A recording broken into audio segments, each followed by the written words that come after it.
Welcome to YSLAAH-20Q. My name is Sasini Devanarana and I'm the Secretary of YSLAAH, and I'm here with Aviana Madhuravala, the event coordinator of YSLAAH. Today we're pleased to introduce Mrs. Shiro Jaleel Khan, the intellectual property attorney and the current founder and principal attorney at SZJ Legal. She has had more than 15 years of experience as an intellectual property and business. Thank you so much for your time, and we are really excited to learn more about you and your journey. Great. Happy you're here. First of all, what inspired you to pursue a career in law? That's actually a really complicated question because growing up I swore I won't be a lawyer. Law was going to be my like an additional qualification for what I wanted to really do, which was join the diplomatic service. But then I went into law school and actually fell in love with law. I enjoyed reading cases, I enjoyed arguing them and fighting for people and defending people. So just going into law school to not be a lawyer is what started off my legal journey. Could you describe the academic and professional steps that you took from high school throughout law school into your legal career?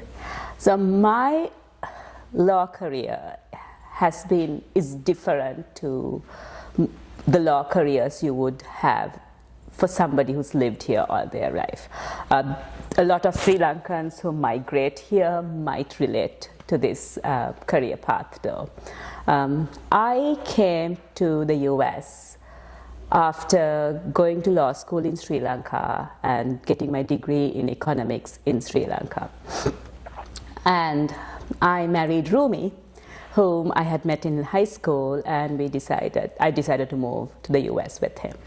He was already here. And when I did come to the US, I had two options. I could go back to law school for 3 years and do my JD, or I had the option of doing a master's in law and getting barred in New York at the time. I chose the second option because I didn't want to go back to law school for 3 years. And I was happy to go into, I want to do maybe intellectual property law or business law, so that was federal law. I went to UH Law Center for my master's program, and after my master's I did my licensing in New York. I got barred in New York because at that time Texas wouldn't allow foreign attorneys to take the Texas bar. And I had gotten into the field of intellectual property at the time, which was a federal law, and it didn't matter where I got my license from. And then in 2018, I decided I wanted to get barred in Texas as well, so then I got my Texas license, so hence, in a nutshell. How did you decide on your area of legal specialty? So initially, when I was in Sri Lanka, I used to do criminal defense. And when I moved to the US, I knew that was not something I wanted to do. It was sort of like through elimination, right? I wanted to be in the business field, a corporate field. And I liked contracts, but I always loved marketing and product design and design as a whole. So trademarks sort of gave me that opening and to be in the business field, but also the creative side of corporate law. The other reason I stuck to intellectual property was when I did my master's and I had to choose a field of law to practice in the US, I was limited to bankruptcy, immigration, or intellectual property, which were federal fields of law. Or I had to go into being in in-house counsel. Immigration was out of the question. I had tried taking a class in it, did not enjoy it at all. Didn't want to do family law, anything that was two people involved because I tend to get personally involved in my cases. So it also happened that I just ended up working at an intellectual property law firm at the beginning of my career, and I loved it and I sort of stuck to it. What are some advices that you would offer to a high school student who's interested in pursuing the law career? Study something that you enjoy doing, because law is multifaceted.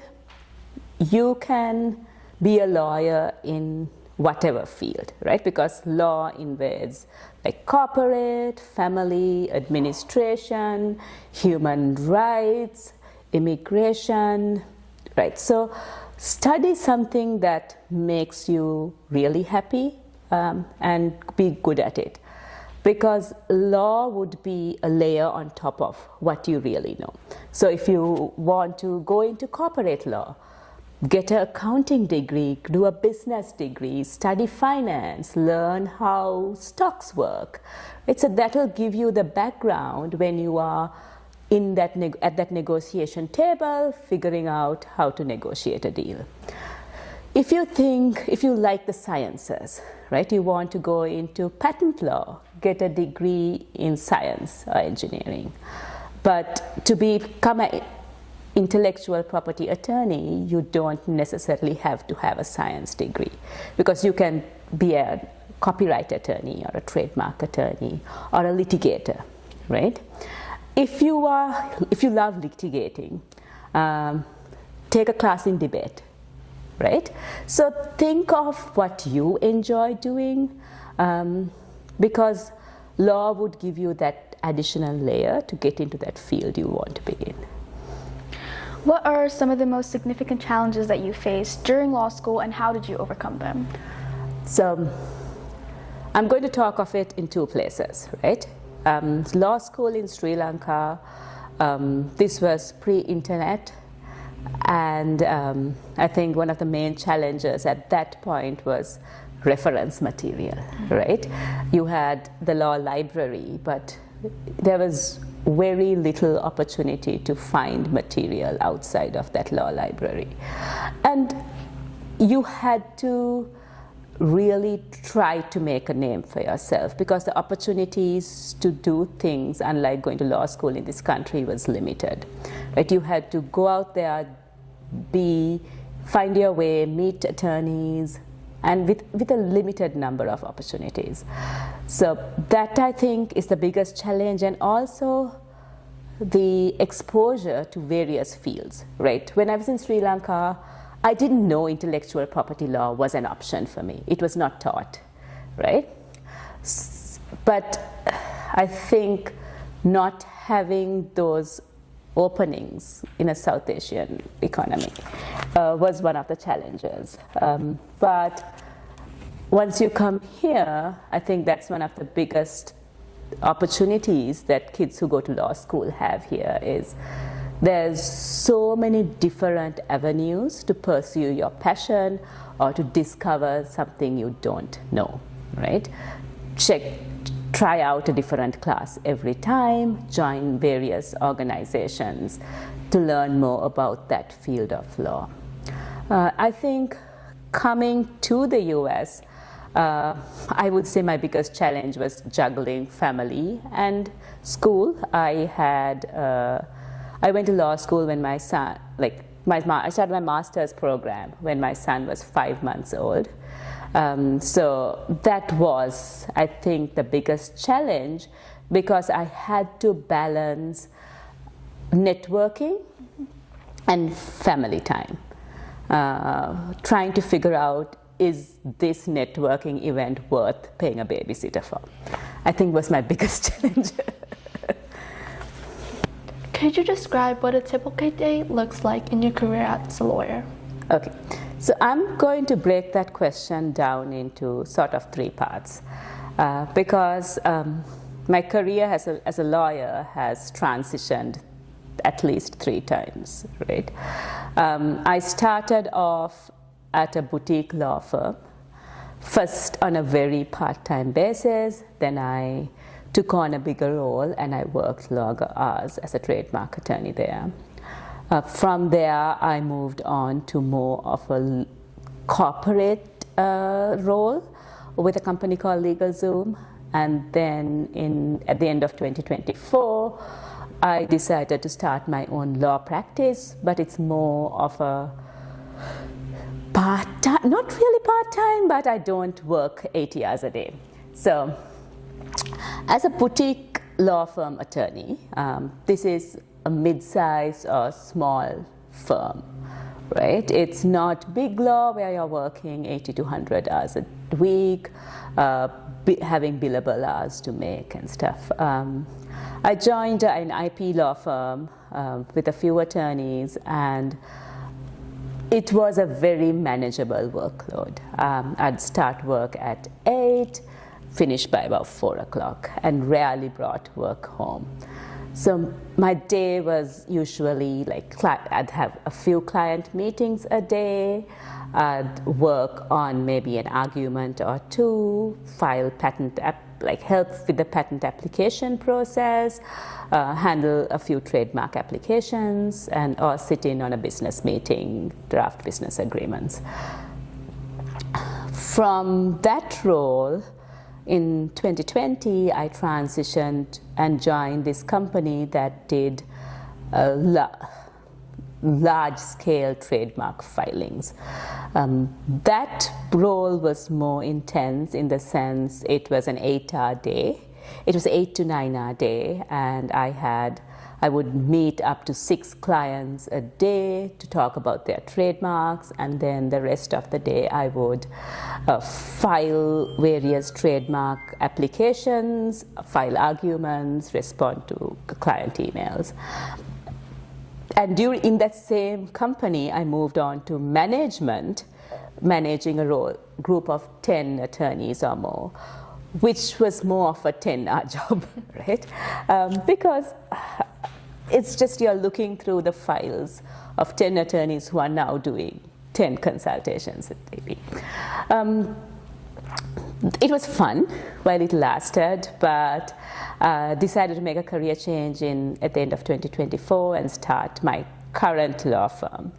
And so my day now, I work about 5 to 6 hours a day.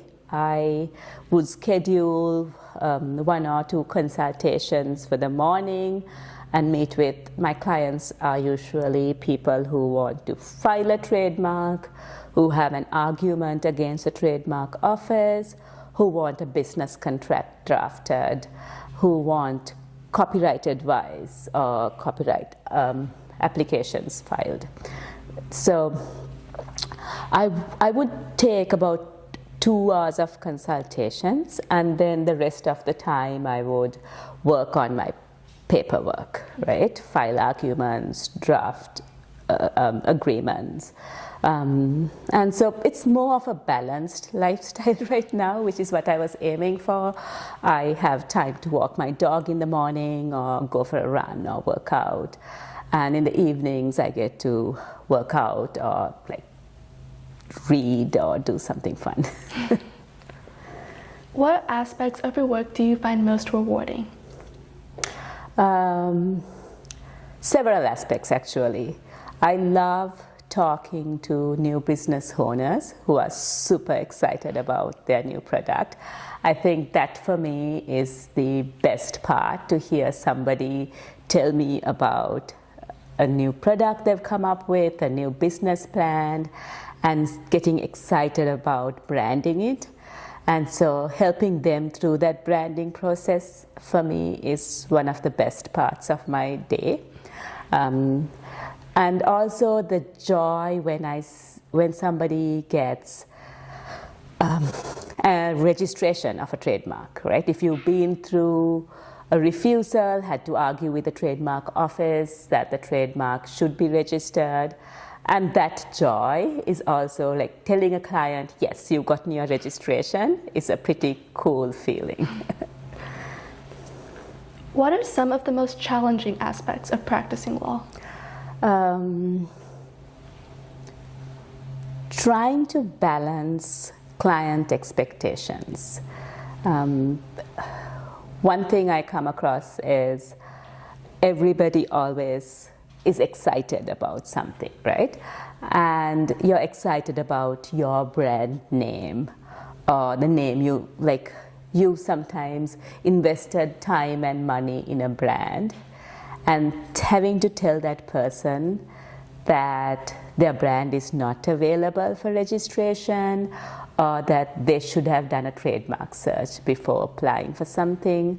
Sort of having to burst that bubble is for me the most challenging part, actually. Okay. On average, how many hours do you work per week? And how variable is your schedule?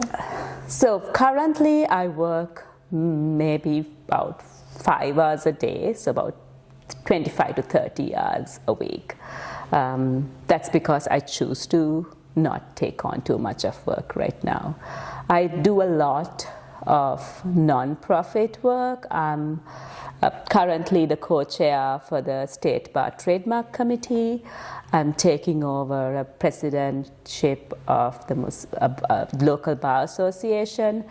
In the coming year, I volunteer with YSLAAH Center for a mentorship program, and there's another mentorship program I help with as well. So apart from those, I actually work only about 25 to 30 hours a week, but I also have all these other things I like spending my time with, so I probably work about 40 hours a week on average. I'm going to pass it on to Cecily now. Okay. What skills and personal qualities do you believe are most essential to become a successful lawyer? Empathy and being organized. Just making sure you keep your deadlines in order, being organized enough to respond to clients' emails, and keeping your clients on top of what you're doing. And also being empathetic to another human being who's coming to you with their problem, right? I think for me, those two are one of the most important aspects. The rest of it you can learn. Like you can have all the knowledge, you can have legal knowledge, you can know the law, but if you don't empathize with your client and understand where they're coming from, or if you are a complete mess and can't keep your emails in order, it's not going to help. Which high school or college courses were most beneficial for you when preparing for law school? So, I went to school in Sri Lanka, right? So I studied English as a language, and I think language skill is a really important part of being a lawyer. As much as you can use AI today to help you draft something, it's important to have your own voice when you're corresponding, right? So definitely use all the technology you have out there. Use AI to draft your emails. Use AI to do your research, but learn to read and improve your own language skill. That's going to help in being a better attorney at the long run. I think that course really helped me, just being able to write and read properly. Just taking English as a language. I studied English literature, and I studied Greek and Roman civilization in high school just because I love history, but sometimes I feel that helps me today in understanding a lot of the legal terminology, right? And where laws come from, because a lot of it really is based on old Greek, Roman laws. And till very recently, most law schools, I know at least in Sri Lanka, Latin was a subject you had to learn, right?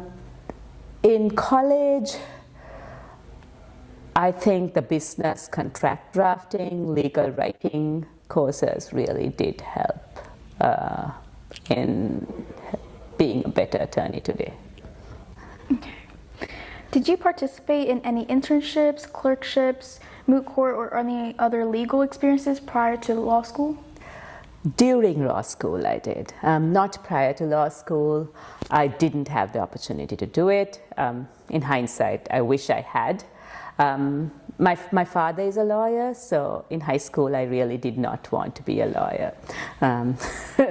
But during law school, I did several internships. I worked for the State Department. I did an apprenticeship with a criminal attorney. I did an apprenticeship with a conveyancing attorney. I knew I did not want to do conveyancing ever in my life.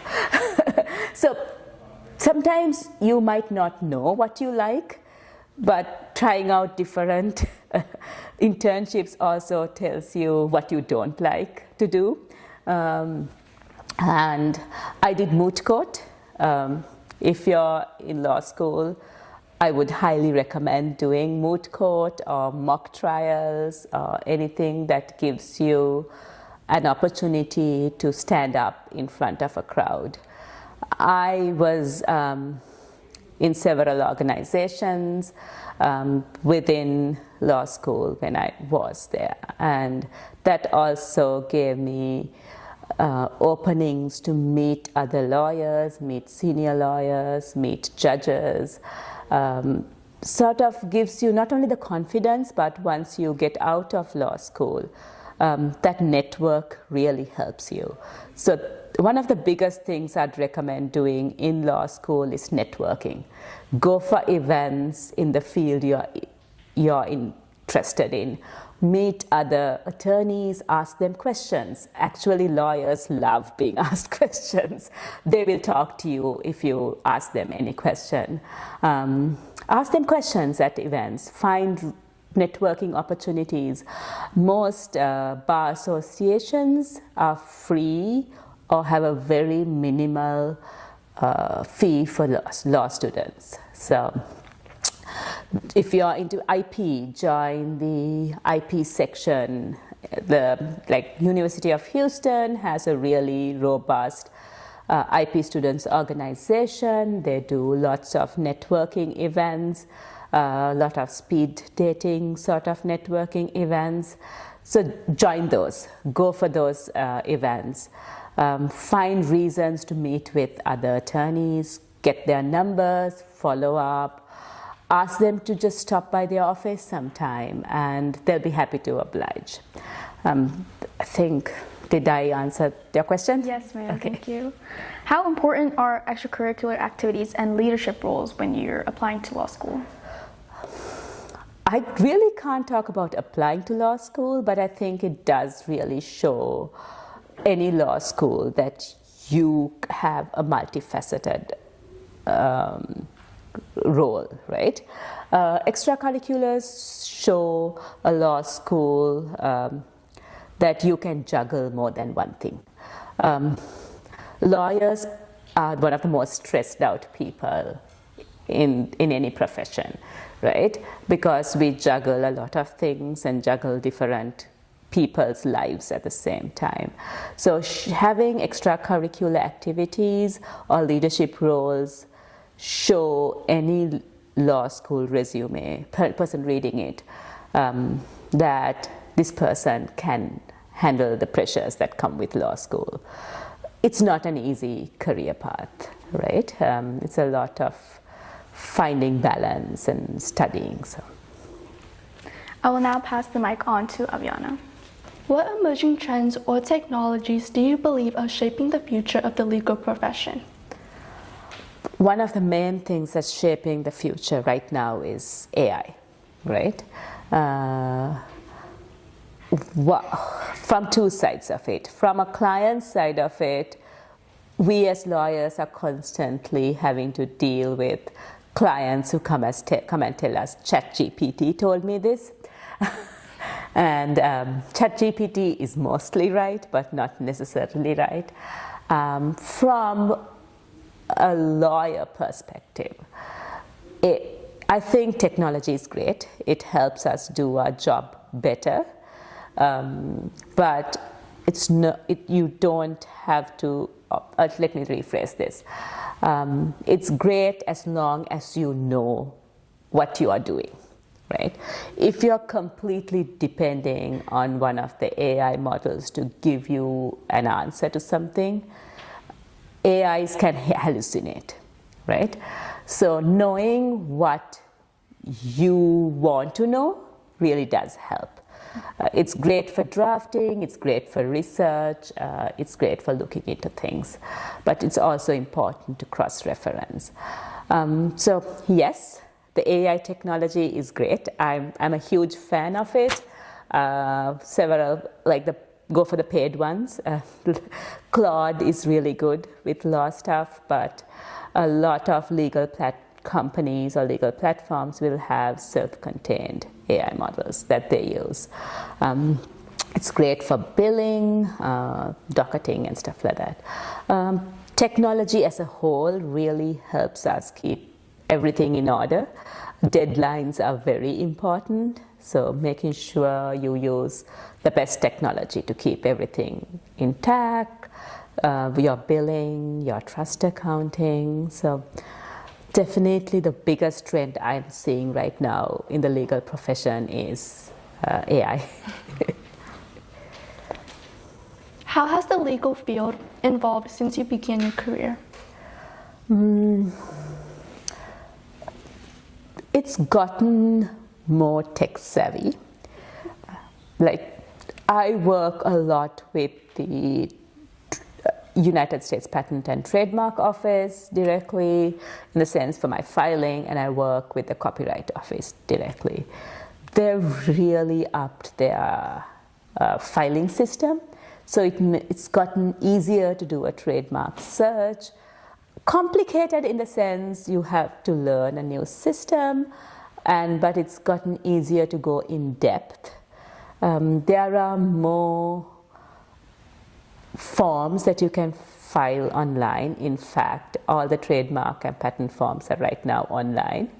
The Copyright Office is right now having a pilot program for the forms that they didn't have online, so they're moving more towards an online model as well, which makes life really easy for somebody like me who likes to travel and work from anywhere in the world, which is also my business. The reason I started this firm is I like to travel, and so I can take a call from the other side of the world and still keep doing my work. And what was the question again? How has the legal field evolved? Yes. So evolved in the sense it's gotten more technologically savvy. It's easier to do things online, and just overall, made it. I think COVID also made it easier for us to not be in places in person. Like, most hearings in my field of work has now gone online. You can do it over a Zoom call. Clients now don't expect to meet you in person, which is also why I don't have an office. They're more than happy to have a Teams or a Zoom call instead of coming in and meeting you in person. So I think that's the biggest evolution that's happened over the past 15 years. Whereas clients would want to come into an office, meet with you in person, and do everything in person. Whereas now we've moved into more of a meet on Teams or email each other, whatever, without having to send in paper back and forth. In what ways do you think artificial intelligence and legal technology are influencing the practice of law? In several ways. Right? Artificial intelligence is now making drafting a lot easier, and it's sort of sadly taking away the role of a lot of legal assistants, because a lot of the basic drafts or basic research a legal assistant could do can now be done by artificial intelligence. But it's also making life easier and work faster, in the sense, like, if you're billing a client, right, most of the work done by lawyers are billed hourly, right? But artificial intelligence is now allowing lawyers to do things faster, and instead of maybe paying a legal assistant to do something that takes 2-3 hours, AI is able to do it in a shorter period of time, which is giving clients savings, right? So it's sort of come to a point where it would really be unethical for a lawyer to not use artificial intelligence to provide legal services to a client if it's going to give the client significant benefits. As a technology ways, right? There's so much more that technology is offering lawyers in terms of research, in terms of docketing, billing, right? Talking for myself, right? When I first started doing trademark law, getting a full comprehensive trademark search had probably like 2 or 3 companies, and it cost, I want to say, $700 or something to get a trademark search done. Today, I charge my clients like $200 because it costs me less than that to run a search, right? There are so many companies, really good companies now that provide trademark search services that use artificial intelligence, that would do more of an analysis and provide you better results. Same with patent, right? There's more companies that do patent drawings at a much economical rate using technology than which we used back 10 years ago when technology wasn't available to do it. There's some very good docketing systems that help you keep track of your deadlines, back up your files, keep things in order, and do client correspondence, client intake, which wasn't available 10 years ago, and which is amazing, right? And I use most of it because that way I don't have to hire people to do a lot of the work that I need. I completely use technology to do a lot of the work that I need. So yes, it's really good to have it. If given the opportunity to choose again, would you still pursue a career in law? Yes, I definitely would. I would have loved to go back into litigation, but in hindsight, I'm happy I didn't, because I also now realize I love traveling and spending time with my family. And if I was in litigation, it wouldn't give me the sort of flexibility I have right now. But I think I would still go back to doing law. What do you wish you had known before beginning law school?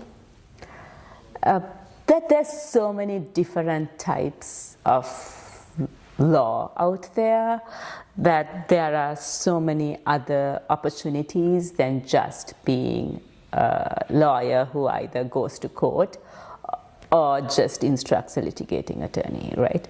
I didn't know this was also pre-internet, so you all have the opportunity to research. But in 2000, I didn't know that there were so many different varieties of opportunities a lawyer could go into. You don't have to go through the traditional path of being a lawyer. There's fields that you can get into that would help, like where you can use your legal knowledge, but you don't have to be a lawyer in that sense, right? You could go into compliance, you could go, like even in human rights, right? I had one set ideal of what a human rights lawyer could be. But there are various other things as a lawyer you could still do, right? Even if you're not a human rights lawyer who's going to court. Right? So just not knowing all the opportunities out there is something I wish I had known that there were all these different things I could do. I may have chosen a different field of law, but not knowing, I think, was the worst thing. What continues to motivate and inspire you in your profession?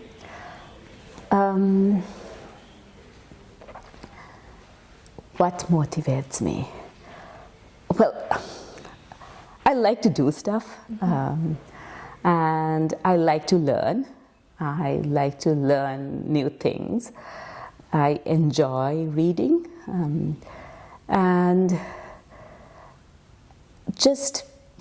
I love meeting people, and a lot of the work I do now is educational.